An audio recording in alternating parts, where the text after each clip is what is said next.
Welcome back to the Wi-Fi of Everything. My name is Robert Boardman. I'm Raul Dionisio. And we have with us a special guest and maybe a magician. We do indeed. And who are you? I'm Peter Mackenzie. Oh, boy. So if Peter Mackenzie is here, what are we going to talk about today? His specialty. What is your specialty, Peter? Pulling cards out of people's right ear. Oh, yeah, he's good at that. I thought you were going to say something. Or making coins disappear. Yeah. Okay. Making cards appear in tin of beans is actually my main Or more specialty. specifically, the Wi-Fi. Yes. Oh, sorry. He's like, what do you do for a day job? Right, okay. Protocol analysis, I think. And you don't just do protocol analysis. You can love it. I live and breathe it. absolutely love it. There is only one other person that I think I know that might like it more than you. I would argue. I know. Do you know who I'm talking about? I believe so, yes. Yes. But I think I love it more. Oh, there we go. We might have to have a packet analysis off. I'd love that. Yeah. Brit versus the French. I'd love it. So if you don't know, we're talking about Jerome Henry. So if you're watching this, Jerome, Peter says he likes packets more than you do. I do. Oh, I think that's challenge. the future. We're just going to start throwing problems in the air. And then I like that. who can Throwing pull a it in packet? the air. Oh, do we just... That would be good fun. Can we do that? Yes. I love analysing All right. as far as perhaps that anybody else can get to the bottom of the problem. Yeah. I don't know, the way he runs an Excel spreadsheet is pretty clean. Speed analysis. That would be a good fun. Speed analysis. All right, so we thought we'd break this up because packet analysis is not something you're going to learn in this 20 minutes. It's not there. Nope. We might give you some pointers, some helpful hints and stuff, so we decided to kind of break it up into Let's start with the 3 beginning. letters. Yeah. So, WWH. Why, where, and how. Yeah. We might be able to make that thing. So we're going to go ahead and start with why. Yeah. Why do we need packet analysis? Okay. I got a G2. Why do I need packet analysis? Well, Look at it. that's Look at because it. that's like a twitches. G2 only tells you so much information, doesn't it? Okay. That's true. One of the things. The main reason we need packet analysis, it's the only, in my opinion, true way to really find out what's happening on a network. Mm-hmm. And I go with this for both wired and wireless analysis. You know how you've configured your equipment to work. Mm-hmm. You know what protocols you've configured to be operating, what things should be doing. But how do you know it's actually doing what you've configured it to do? Right. How do you know what's really happening on your network? The only real way to see what's really happening is to capture the packets. We can guess and we can make assumptions based on what we configured, but when there's bugs in the configuration or there's things that are not operating as they should, we don't know until we actually view the packets. And as I always say, the packets never lie. Right. So I was about to say that. Somebody once taught me that in a class once, and I was going to steal your line. The packets never lie, and they don't. So when I can sit and say, this is, I can actually see what's really happening. So it gives me that view, which I just can't see any other way. Gives you all the detail that you would really want as to how when the transmission is sent out, when it's received, if it ever. You're looking at retries. You're looking. There's all sorts of things in that. That doesn't necessarily answer the why question, but it says that's a benefit of it. You know, you go into packet capture for lots of reasons because there's a problem and you're trying to troubleshoot it. Okay. For baseline in a network, I always say, how can you tell what's wrong when you don't know what it was like beforehand? Yeah. So you need because one person's wrong might be another person's right. You need to be solved up baselining. Okay. I think you should packet capture from an education point of view to teach yourself how Wi-Fi works. Yeah. And I've used that for the CWAP. Do some packet captures, learn it out. If you're going to blog or write about how a Wi-Fi technology works, lab it up and capture the packets first. Make sure you're not making up your own interpretation of what the standard says. and I've seen it a lot. Hey. This happens a lot. Standards are up for interpretation, all right? Exactly. So you need to know how the vendors interpreted it and how it's actually implemented. I'm going to change K into I, not by just the way. How. This is a way to validate it. But it's validating it, and I've seen people write, this is how this thing, and you actually go, that's not how it works, but it's because they've never captured the packets and know how it really works. So there's lots of reasons why you might want to capture packets. One of them, obviously the main sort of ways I do a lot is when I'm fault finding and troubleshooting and trying to get to the bottom of people's problems, but it's been so helpful in my education of Wi-Fi has been capturing packets. It's probably been the number one way I've learned how Wi-Fi works. Well, that's interesting. Not spectrum analysis? No, not spectrum analysis is a valid tool in the troubleshooting kit, but in terms of learning how because I gotta look at the colors, man. I just look at the packets. I just look at, but yeah, because you can see the spectrum being when I got into Wi-Fi really early on, it was actually packet analysis that got me into Wi-Fi. It was wow, really? So it was when that's crazy. We were selling back in the day. It was called Wild Packets out Sevius. And it was called EtherPeak. There was an Ethernet analyzer, and we were a reseller back in the UK. And they launched the first 802.11 wireless analyzer. At the time, just before I was going to go and work with them for 4 months secondment, as it was, and for them to teach me to be an instructor for all their classes. Okay. And I went out to California for 4 months, and they said, oh, if you want to teach our wireless course with our new AeroPeak, which is what the product was called back in the day. AeroPeak was that's so new. And they were like, you need to get this new set. It was 2002. And they wanted me to get CWNA, an instructor level class of CWNA, and that had only launched a year before. And I was like, that's your entry to Wi-Fi. And that's how I got into Wi-Fi. I studied for my CWNA. So basically, packets brought us Peter Mackenzie into the Wi-Fi. And then I started as I was studying. I just captured packets every opportunity in hotel rooms, in airports. And that's how I learned how Wi-Fi works. All right. So I think that answers the why. I mean, really, you'll understand how Wi-Fi works. That's one reason, But the troubleshooting is, it's so important to use it for troubleshooting. If you look at troubleshooting methodologies. They'll often say, check your configuration, look at the logs, and then right at the very end it goes, and basically, if all of these fail, now pull out packet analyzer. Yeah. Yes, it's always the last. It's always the last step. In the way I do, I flip it on the head. It's my first step because if that's the thing that can tell me the problem, if these things fail, then why not just start with it? And I get to that step quicker. Nice. But I appreciate for some people looking at logs is easier than looking at packets, and it would take them longer. Yeah. So you need to. But if you start doing it, but if you start doing it, you'll get quicker at it. So I'm really quick at it. So I find it's easier. Mine's easier, but it's easier for you than using other tools. Yes. Yeah. And that's a great why. Well, I think that's a good why. Good. All right. Okay, so we figured out why we have packet analysis and what it's for. Where do you collect these packets? Do you do it at the AP? Yeah, we have that functionality in AP. So why not? All day long. Or do you do it at the client? Yeah, I think it's a great question, and it's slightly based upon why you're capturing. Okay. So what do you want to see? If you're troubleshooting a problem, who's having the problem? Okay. It is always a good question to start, and generally it's a client.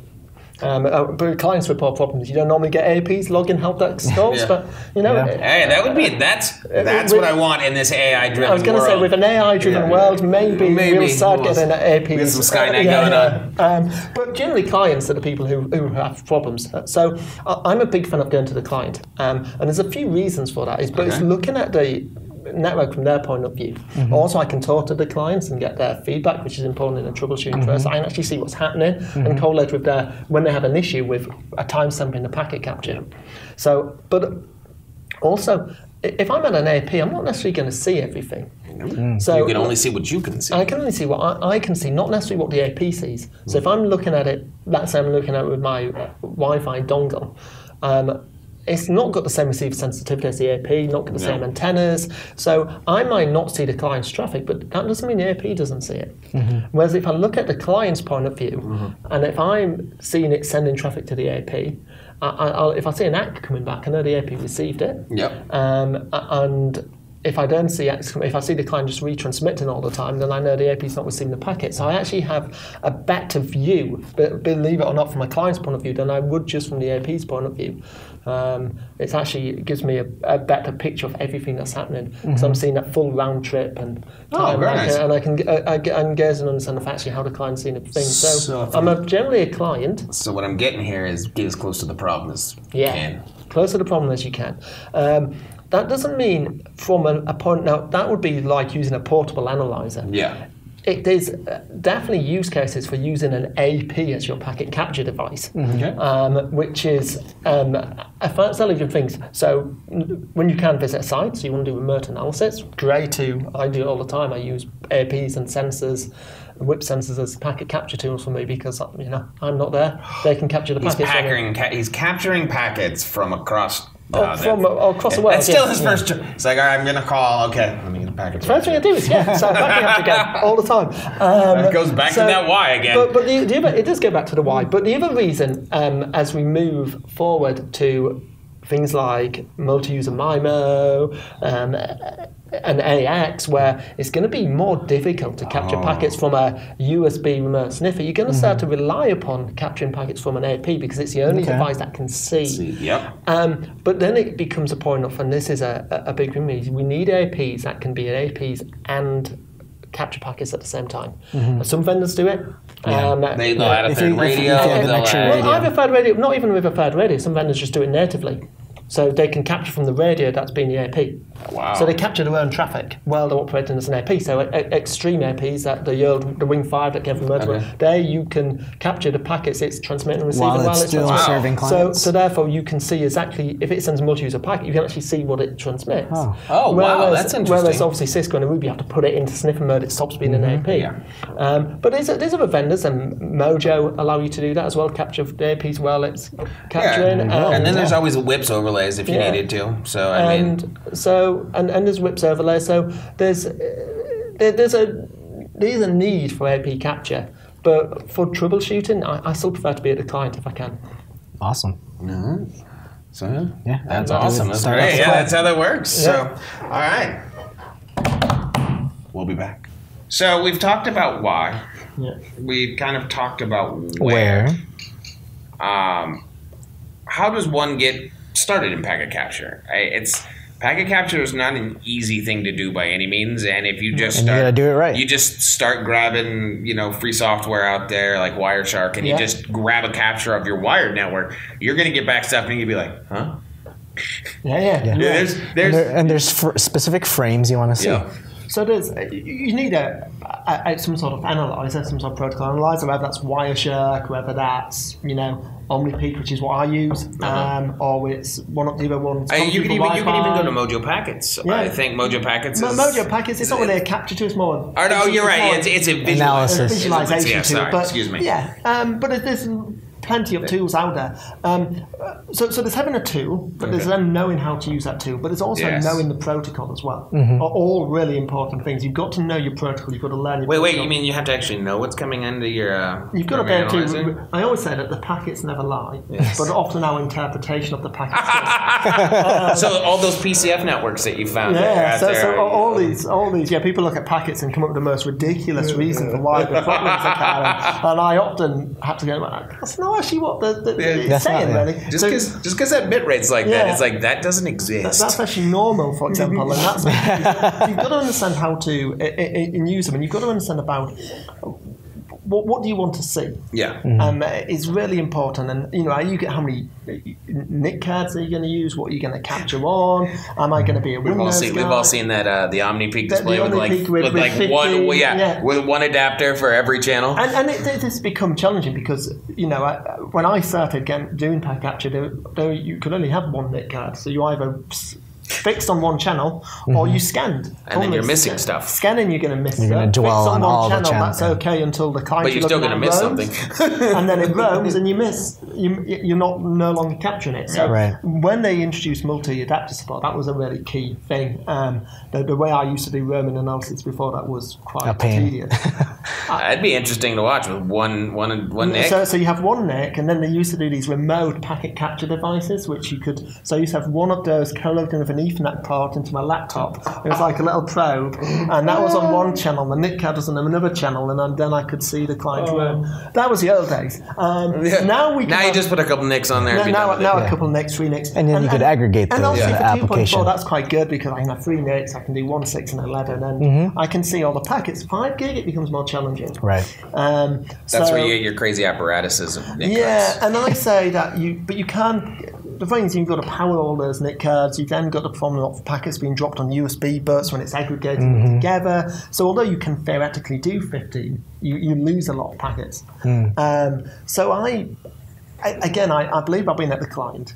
And when I troubleshoot, I generally go to a client, I follow them around. And I say, Yeah. tell me when you have a problem, and I note it down. Right. So I generally need to understand the Wi-Fi infrastructure to know how many, in the environment they're going to be working. Unless they're working in a warehouse in a shift, what APs are they likely to roam to? What channels are they on? And I like to try and get it down to about 6 channels if I can. So that I where do can you go, follow them. Where would you go to learn, though? Where would you go right now to learn? If you were to tell somebody right now, well, you're telling them now. Yeah. They're watching this and going, Yeah. okay, how do I start? How do I start? So a couple of options, I guess. Okay. One, I would say, do a CWAP class. Yeah. By a guy named Peter Mackenzie who teaches it. You just so There's happen a guy to teach called it. Peter Mackenzie, who's a good instructor I've had. But so yeah, do an AP class is a really good way because you have to learn the protocol, you have to learn the tools and the basic basic troubleshooting methodology.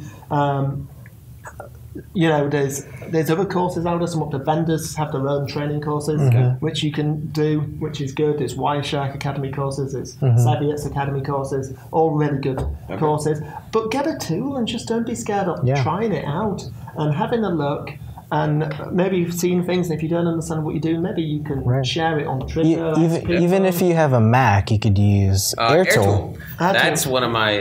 That's my go-to. Yeah, but something that can capture packets for you. AirTool's a great tool if you've got a Mac. It's an easy way to get started. Start having a look, because I always say, even when I give a protocol analysis course, I always tell people that one of the issues is you can come on a course for 2-3 days with me, and give it 2 weeks, you're going to be like, what did we do again? No. You've got to use the tool to learn. Right. So, as I say, when I started, I captured when I was in a hotel room, just do a packet capture. I was in an airport waiting for a flight. I'll do a packet capture. Have a look at what you see. It sounds really crazy, but I used to capture everywhere I went. Right. But that's how I learned. Yeah. So remind Even me learn to different keep my verticals. phone off when Peter's throwing around. It's true. I once did a packet capture at a He's probably doing one right now as we speak. conference of a vendor that I'm not going to say who it was, but it was a partner event of a well-known analysis company, and they asked me to give a talk on Wi-Fi security at the conference. So for the first 2 days, I just sat there, captured packets of everyone else at the thing, we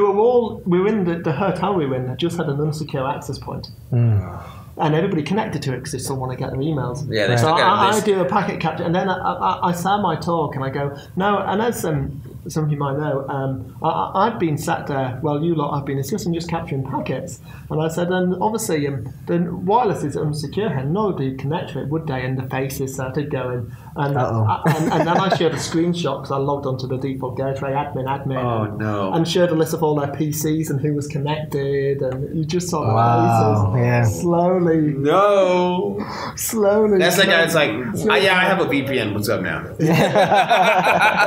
Good luck. Good luck. So capture packets at every opportunity just to learn. Yeah. And even share out what you've captured to get feedback on how you're doing it, if you're interpreting it. Yeah, I've had people on Twitter approach me and say, I've got this interesting trace file, and could you take a look? Take a look, and we can talk through. Sometimes I look at it and I'm like, I know exactly why you'll find it.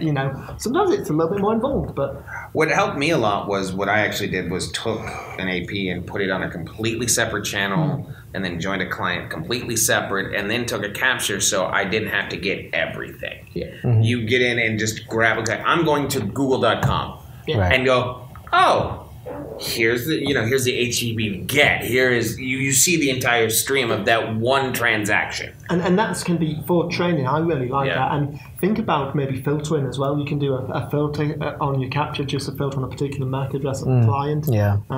Again, if you come with training, you've got to understand those are the advanced limitations of what's going to happen when you filter, and you need to think through that. So are you filter first or capture all and filter troubleshooting? I always capture everything because you don't know what you need. But that's why I said for learning. Yeah. If you want to learn how an association happens. Because you can you just want to see the association. Just capture on that. Or if you want to know 802.1x, how that happens over wireless. Watch an ePandshake. That's what I'm doing right now for my SP. Is going through and just watching that ePandshake. ePandshakes, watching roaming. These are easy things to set up in a lab. So, I think that kind of closes us up on packet analysis. I mean, it's kind of just a basic, hi, how you doing? This is packet analysis. We all should get, I know I need to be better at it. There's always room Peter for might improvement. need to get a little training in. He's a little, you know. A little rusty. Roel loves using it. I know I get him all the time. He's like, I took a packet. Yeah, I take them all the time. I have a folder, just, I took a capture. I've taken some at Cisco Live and just do them all the time. Do them all the time. Trade shares are great because you get such a mix of traffics and stuff. I've done a lot of captures of trace files. So I guess that'll close us out for this episode. So where can people find you, Peter? They can find me on Twitter. It's probably the best way to find me. I'm at Mackenzie Wi-Fi. Come on, say hi to me. All right. So also, you can go in the comments below. You should throw, if you want to throw some trace files down there. We'd love to take a look at them. Yeah. Maybe we might do a who has the best trace file. That'd be good fun, yeah. I want to see a true PCF trace. I think Peter has shown me one. You've got one. I've had a CFN frame. It's what I've captured. A real CFN frame in the wild. Not the one that says, yes, it's an error.